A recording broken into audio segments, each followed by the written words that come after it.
আসসালামু আলাইকুম দর্শক, সারা বাংলাদেশে এখন তীব্র গরম পড়ছে। রোদ এবং বৃষ্টির হীনতার কারণে পরিবেশ খুবই উত্তপ্ত। হিট স্ট্রোক বা সানস্ট্রোকের ঝুঁকি বাড়ছে।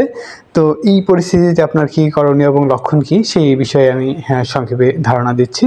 লক্ষণসমূহ হচ্ছে: তীব্র মাথা ব্যথা হয়, প্রচণ্ড তৃষ্ণা পায়, পানি শূন্যতা বেড়ে যায়, দ্রুত হৃদস্পন্দন হয়, পেশিতে ব্যথা হয়, বিরক্তি, বিভ্রান্তি বা প্রলাপ বকা হয়, হাইপার ভেন্টিলেশন হয়, বমি বমি ভাব হয়, কথা জড়িয়ে যায়, প্রচুর ঘামানোর পর ঘাম হঠাৎ বন্ধ হয়ে যায়, অজ্ঞান হয়ে যাওয়ার সম্ভাবনা রয়েছে।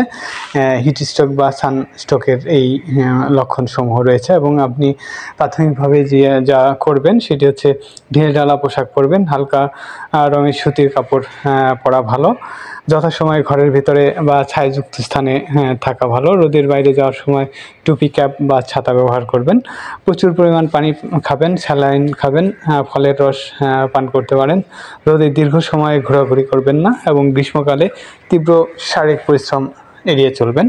এই হচ্ছে আপনার সবার প্রতি আমাদের অনুরোধ।